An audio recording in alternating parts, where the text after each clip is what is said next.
Hi everyone, welcome back again with me, Arika Kenzana El Huria. Pada kesempatan kali ini, saya akan membahas tentang pasar output.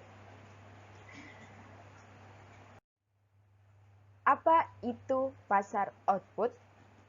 Pasar output adalah pasar yang memperjualbelikan barang dan jasa yang merupakan output atau hasil dari suatu kegiatan produksi.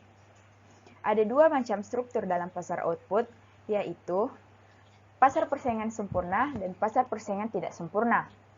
Untuk mengetahui lebih jelasnya, mari kita membahasnya satu persatu ya. Pasar persaingan sempurna. Pasar persaingan sempurna adalah pasar yang memiliki sangat banyak pembeli dan penjual, sehingga secara perseorangan tidak mampu mempengaruhi pasar. Adapun ciri dari pasar persaingan sempurna yaitu jumlah pembeli dan penjual yang sangat banyak, barang yang diperjualbelikan bersifat homogen atau serupa, perseorangan tidak mampu mempengaruhi harga pasar. Adapun kelebihan dan kekurangan dari pasar persaingan sempurna yaitu kelebihan pasar persaingan sempurna mampu mendorong penghematan, pembeli dan penjual bebas bertindak, harga tidak dikendalikan oleh satu penjual atau satu pembeli saja. Adapun kekurangan dari pasar persaingan sempurna yaitu tidak ada dana untuk penelitian dan pengembangan suatu produk, terbatasnya kebebasan memilih bagi pembeli, dan gaji karyawan terlalu rendah. Selanjutnya, pasar persaingan tidak sempurna. Apa sih pasar persaingan tidak sempurna? Nah, pasar persaingan tidak sempurna adalah pasar yang terjadi bila satu atau beberapa ciri-ciri dari pasar persaingan sempurna itu tidak terpenuhi, atau bisa disebut sebagai bentuk pasar persaingan sempurna yang tidak lengkap ciri-cirinya. Ada beberapa bentuk dari pasar persaingan tidak sempurna, yaitu pasar monopoli, pasar oligopoli, pasar persaingan monopolistik, pasar monopsoni, dan pasar oligopsoni. Mari kita membahas lebih dalam tentang bentuk-bentuk dari pasar persaingan tidak sempurna ini yuk. Pasar monopoli. Pasar monopoli adalah pasar yang dikuasai oleh satu penjual, contohnya seperti pasar listrik di Indonesia yang dikuasai oleh PT PLN atau Perusahaan Listrik Negara, dan PT KAI atau Kereta Api Indonesia yang sebagai layanan kereta api yang ada di Indonesia. Ciri dari pasar monopoli yaitu terdapat satu penjual, harga ditentukan penjual, perusahaan lain sulit memasuki pasar, dan konsumen tidak memiliki pilihan lain. Pasar oligopoli. Pasar oligopoli adalah pasar yang hanya dikuasai oleh beberapa penjual, namun pasar ini sulit untuk dimasuki oleh para penjual baru yang ingin ikut berjualan dalam pasar tersebut.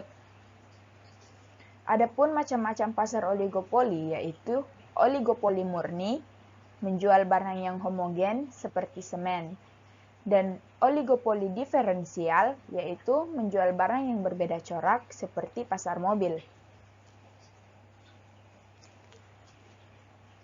Adapun ciri dari pasar oligopoli yaitu terdapat beberapa penjual, barang yang dijual homogen atau dapat beda corak, membutuhkan peran iklan, sulit dimasuki oleh perusahaan baru, terdapat satu market leader, dan harga jual tidak mudah berubah.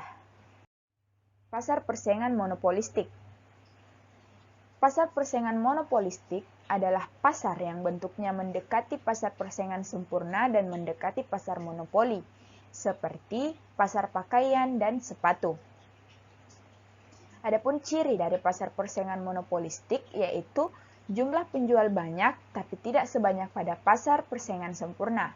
Barang yang dijual berbeda corak, perusahaan baru lebih mudah masuk ke dalam pasar. Pasar monopsoni. Pasar monopsoni adalah pasar yang dikuasai oleh satu pembeli saja, namun ada banyak penjual, seperti pasar sayur di daerah terpencil dan pasar susu sapi di daerah terpencil. Adapun ciri dari pasar monopsoni yaitu hanya ada satu pembeli, pembeli bukan konsumen, tetapi pedagang atau produsen. Barang yang dijual merupakan bahan mentah, harga sangat ditentukan oleh pembeli. Pasar oligopsoni. Pasar oligopsoni adalah pasar yang dikuasai oleh beberapa pembeli saja, seperti pasar wortel di suatu desa dengan para penjual wortel yang banyak, tapi pembelinya hanya sedikit. Ciri pasar oligopsoni adalah terdapat beberapa pembeli bukan konsumen tapi pedagang atau produsen.